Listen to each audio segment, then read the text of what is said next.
사사기 19장인데 19장 30절만 함께 봉독하도록 하겠습니다. 사사기 19장 30절입니다. 같이 봉독하겠습니다. 그것을 보는 자가 다 이르되 이스라엘 자손이 애굽 땅에서 올라온 날부터 오늘까지 이런 일은 일어나지도 아니하였고 보지도 못하였도다. 이 일을 생각하고 상의한 후에 말하자 하니라. 아멘. 오늘 읽은 19장 본문의 마지막 구절 속에서 아주 놀라운 사실을 기록하고 있습니다. 그것은 이스라엘 자손이 애굽 땅에서 올라온 날부터 오늘까지 이런 일은 일어나지도 보지도 못하였다라고 기록하고 있는 것입니다. 바로 이스라엘 자손이 하나님의 다스림 없이 각자의 소견에 옳은 대로 행한 타락상의 참혹함을 표현하고 있기 때문입니다. 따라서 오늘 본문인 19장의 내용은 17장부터 21장까지의 이러한 전체 맥락 속에서 보아야 합니다. 왜냐하면 17장에서 21장까지 일어나지도 보지도 못한 이러한 타락상은 여호와께서 그 백성들의 소행대로 내버려 두시는 하나님의 섭리 속에서 일어나는 일이기 때문입니다. 첫 두 장인 17에서 18장은 이스라엘 민족이 심히 타락하여 모세의 언약과 가나안의 종교를 거의 구별할 수 없을 지경에 이르는 제의적 타락상을 보여줍니다. 그 전체 내용은 대략 이렇습니다. 그의 어머니로부터 은을 훔친 후 그 어머니에게 그 사실을 고백하고 은을 되찾은 기쁨에 그 어머니는 그 은으로 우상을 만들고 그 후 아들은 베들레헴 출신의 한 레위인을 그 우상의 집의 제사장으로 고용하고 모세의 언약을 완전히 오해한 미가는 하나님으로부터 축복받을 것이라고 착각합니다.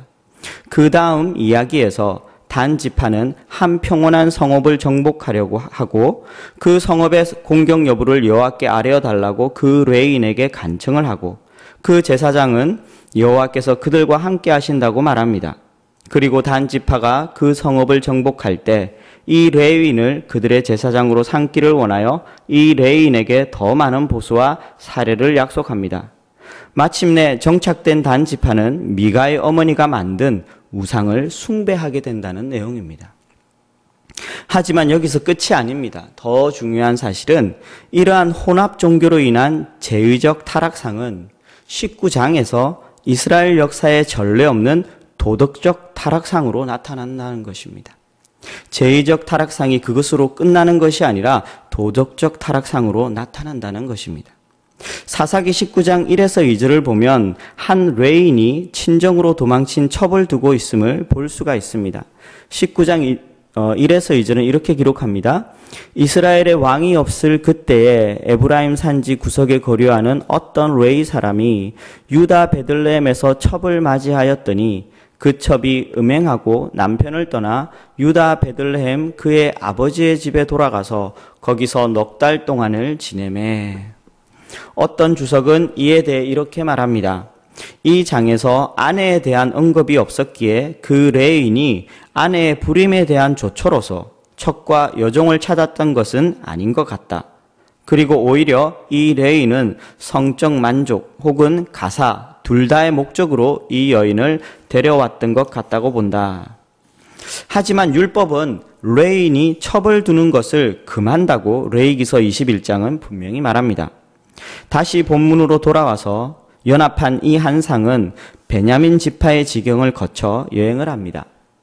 그리고 그들은 기브아에서 한 노인의 환대를 받습니다. 그것이 19장 16절부터 21절까지 나와 있는데 20절과 21절을 제가 한번 읽어보겠습니다. 그 노인이 이르되 그대는 안심하라. 그대의 쓸 것은 모두 내가 담당할 것이니 거리에서는 유숙하지 말라 하고 그를 데리고 자기 집에 들어가서 나귀에게 먹이니 그들이 발을 씻고 먹고 마시니라.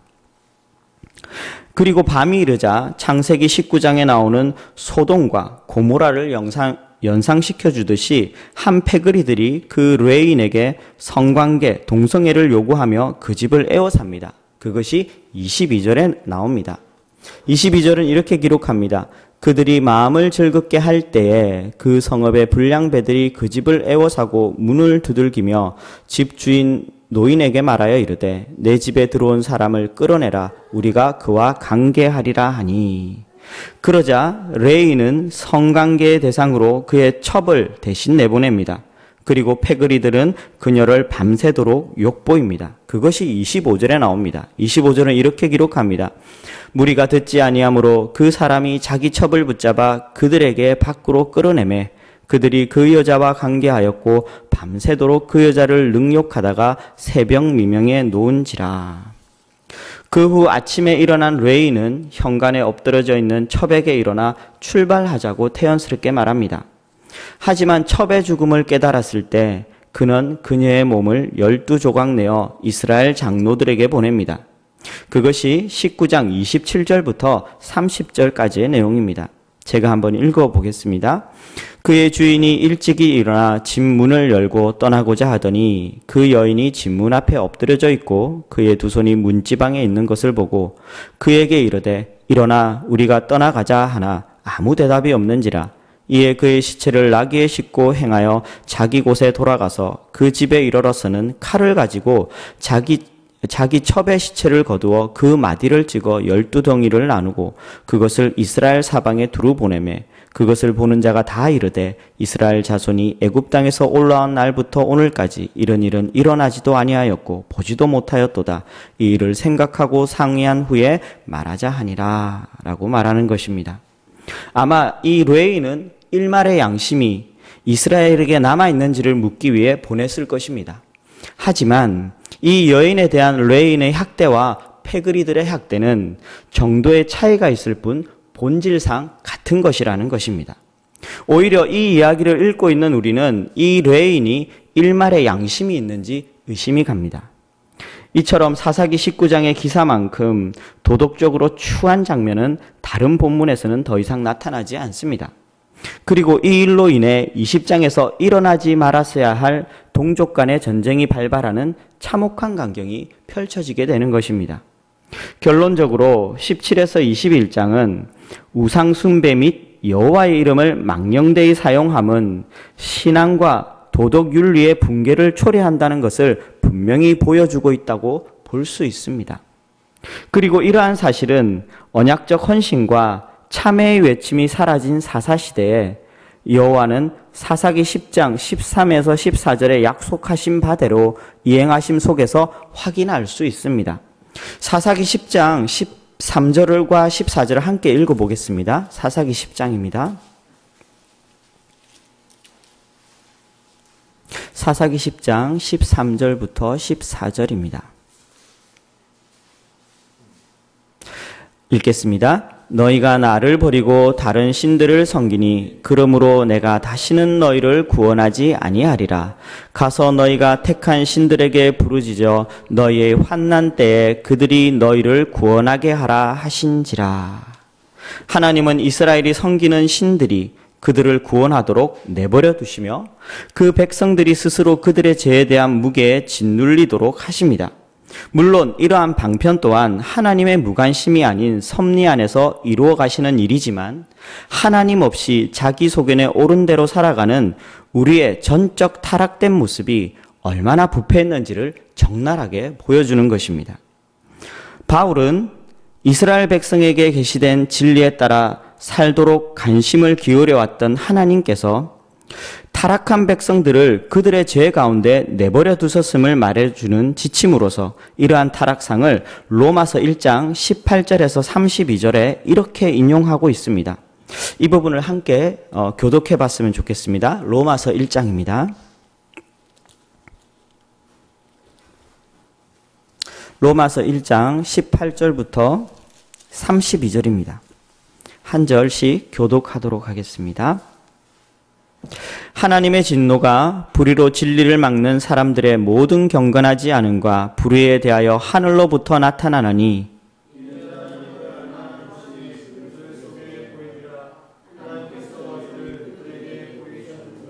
창세로부터 그의 보이지 아니하는 것들 곧 그의 영원하신 능력과 신성이 그가 만드신 만물에 분명히 보여 알려졌나니 그러므로 그들이 핑계하지 못할지니라.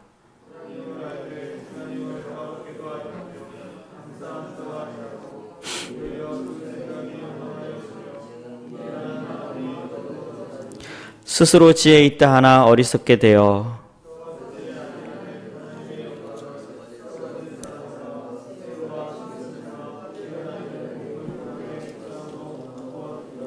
그러므로 하나님께서 그들의 마음을 정욕대로 더러움에 내버려 두사 그들의 몸을 서로 욕되게 하셨으니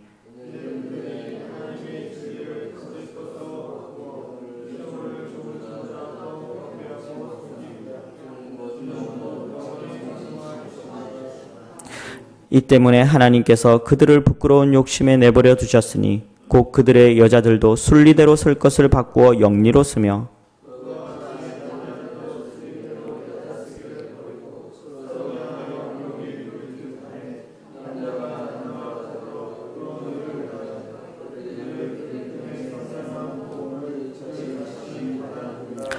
또한 그들이 마음에 하나님 두기를 싫어하며 하나님께서 그들을 그 상실한 마음대로 내버려 두사 합당하지 못한 일을 하게 하셨으니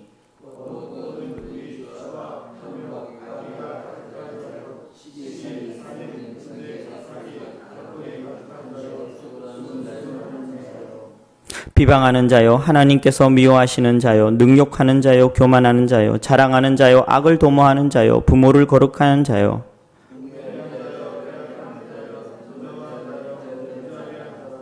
같이 읽겠습니다. 그들이 이 같은 일을 행하는 자는 사형에 해당한다고 하나님께서 정하심을 알고도 자기들만 행할 뿐 아니라 또한 그러한 일을 행하는 자들을 옳다 하느니라.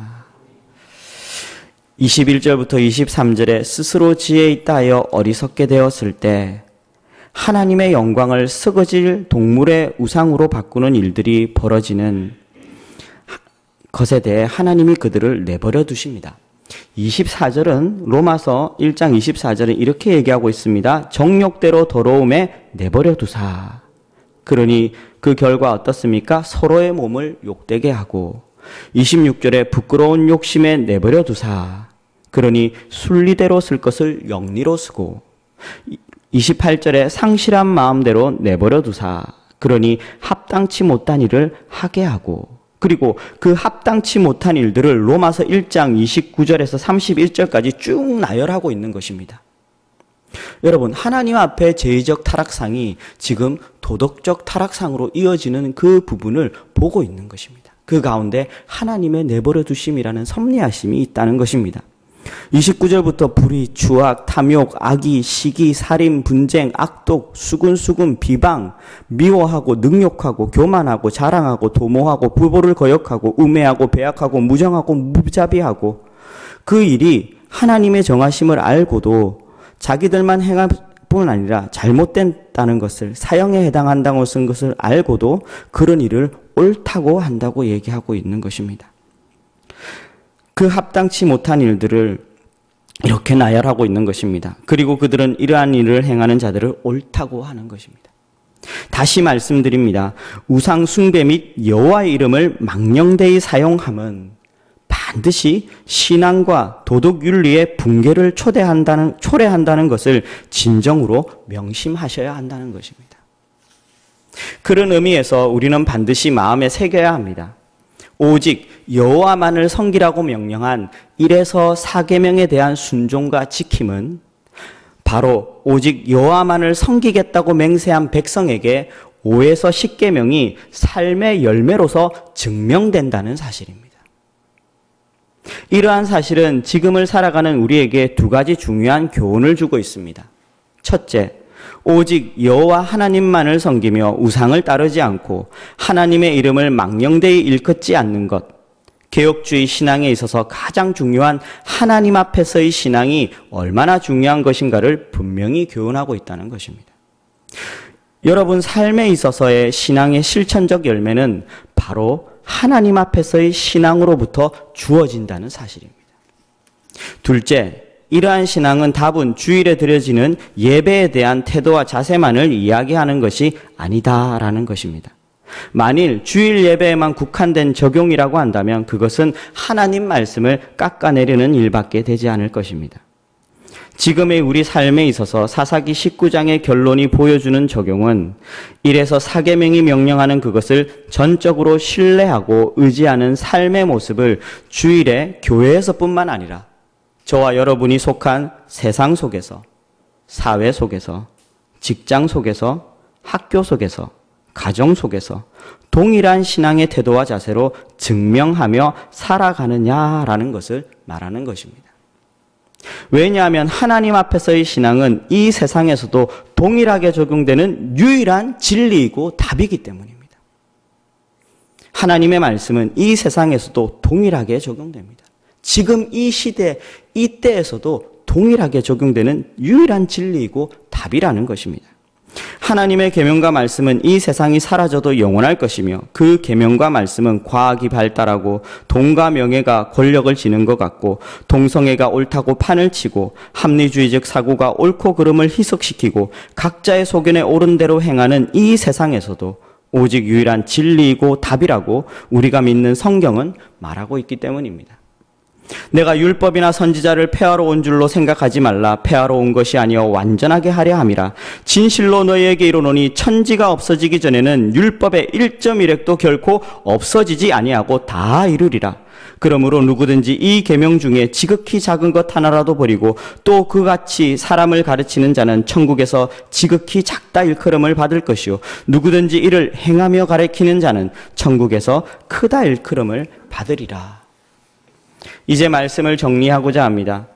오늘 본문 19장에 우상 숭배 및 여호와의 이름을 망령되이 사용함은 반드시 신앙과 도덕윤리의 붕괴를 초래한다는 내용을 살펴보며 오직 여호와만을 섬기라고 명령한 1에서 4계명에 대한 순종과 지킴은 오직 여호와만을 섬기겠다고 맹세한 백성에게 5에서 10계명이 삶의 열매로서 증명된다는 사실을 확인함으로써 두 가지 중요한 교훈을 얻었다는 것입니다. 그 첫째가 신앙의 실천적 열매는 하나님 앞에서의 신앙으로부터 전적 신뢰와 의지함으로부터 주어진다는 것과 둘째는 하나님 앞에서의 신앙은 교회만이 아니라 세상 속에서 적용되는 유일하고 완전한 진리이고 답이라는 것입니다. 더 쉽게 말하면 우리가 배우고 알고 있는 복음은 세상에서도 동일하게 적용되는 완전한 복음이다라는 것입니다. 그럼 이 시대에 있어서 하나님 앞에서의 신앙으로서의 하나님이 요구하시는 것은 무엇일까요? 하나님 앞에서의 신앙으로 살아갈 때 하나님은 우리에게 무엇을 요구하고 계실까요? 구약 성경은 이 질문에 대해 뭐라고 합니까? 순종하라라고 합니다. 또는 지키라라고 합니다. 왜냐하면 이때는 그 말씀을 온전히 행하는 순종과 지킴이 요구되었기 때문입니다. 그럼 신약 성경은 이 질문에 대해 뭐라고 할까요? 똑같은 의미의 대답을 요구할까요? 물론 신약 성경도 같은 표현을 사용합니다. 순종하라, 지키라, 힘쓰라. 하지만 이제는 그 의미가 바뀌었다는 사실을 우리는 분명히 인식해야 합니다. 그 의미가 온전히 행하라라는 뜻이 아니라 정직하게 반응하라, 정직하게 행하라라는 의미로 말입니다. 왜냐하면 그 순종과 지킴 앞에 하나의 수식어가 늘 따라 붙어 있기 때문입니다. 오직 신약 성경에서만 볼 수 있는 수식어 무엇입니까? 예수 그리스도 안에서. 예수 그리스도 안에서. 모든 순종과 지킴을 그리고 우리의 불의에 대해서까지 예수 그리스도께서 십자가에 이미 다 이루셨기 때문입니다. 따라서 이제 우리에게 있어서 하나님의 계명에 대한 명령은 온전히가 아니라 정직히 행하기 위한 신앙의 그리고 삶의 규준이 됐다는 것입니다. 그럼 어떻게 하는 것이 하나님 말씀 앞에 정직히 반응하는, 행하는 것일까요? 그 하나는 말씀에 비추어 잘못한 일은 자신의 잘못을 하나님 또는 이웃에게 고백하고 용서를 구함으로 다시금 복음의 길을 걸어가는 것. 이것을 성경은 회개라고 합니다.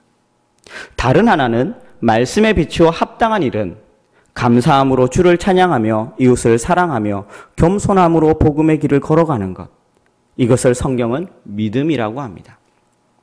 그리고 마지막으로 이러한 회개와 믿음의 열매가 있다는 것을 우리는 은혜라고 부른다는 것을 알고 복음의 길을 걸어가는 것입니다. 너무나 단순하고 쉽지 않습니까? 이 단순한 진리가 하늘 위에 있는 것이 아니라 또 그리고 바다 저 멀리 밖에 있는 것이 아니라고 성경은 말했습니다. 신명기 30장 14절에 이렇게 얘기합니다. 오직 그 말씀이 내게 매우 가까워서 내 입에 있으며 내 마음에 있은즉 내가 이를 행할 수 있느니라. 그러나 어른들에게는 너무 어려울 수 있습니다. 왜냐하면 십자가 앞에 다른 것은 다 내려놓아도 어른들은 마지막에 딱 하나 그러지 못하는 것이 늘 있기 때문입니다. 바로 자기 자존심입니다. 명예가 높을수록, 부가 많을수록, 지식이 높을수록, 권력이 높을수록, 자기 의가 높을수록 더욱 그러하다는 것입니다. 하나님 말씀 앞에 정직히 행하는 것과 자기 자존심을 바꿀 수 없다는 것입니다. 왜냐하면 명예가 무너지면 죽을 것 같거든요. 부가 무너지면 죽을 것 같거든요. 하지만 여러분, 앞에서 말한 바와 같이 하나님의 말씀 앞에 정직한 회개와 믿음의 신앙을 성경은 하나님 앞에서의 신앙이라고 하며 하나님의 은혜를 아는 자라고 하며 복음 앞에 정직히 살아가는 사람이라고 하는 것입니다. 그리고 이 사람이 바로 하나님의 계명을 순종하고 지키고 힘쓰고 사랑하는 사람이라고 예수님은 우리에게 지금도 말씀하고 계신 것입니다. 내 양은 내 음성을 들으며 나는 그들을 알며 그들은 나를 따르느니라. 여러분, 우리 모두는 하나님 앞에서 우리의 어떠함을 떠나 그저 목자를 따르는 양일 뿐이라는 사실을 잊지 마시기 바랍니다. 오늘도 하나님의 그 말씀 앞에 정직하게 행함으로, 반응함으로 오직 주님의 영광만을 드러내는 은혜가 우리 삶에 가득하기를 소망합니다. 기도하겠습니다. 하나님 아버지, 오늘 말씀을 들은 우리 모두에게와 예수 그리스도를 머리로 둔 이 몸된 신반포 중앙교회와 오직 유일하신 삼위일체 하나님을 고백하는 모든 한 몸된 교회 위에 하나님 앞에서의 신앙으로 완전한 복음 앞에 정직히 반응하는, 행하는 삶의 은혜가 함께하기를 간절히 소망합니다. 하나님 아버지, 우리를 긍휼히 여기시고 모든 영광 받으시옵소서. 예수 그리스도 이름으로 기도드립니다. 아멘. 하늘에 계신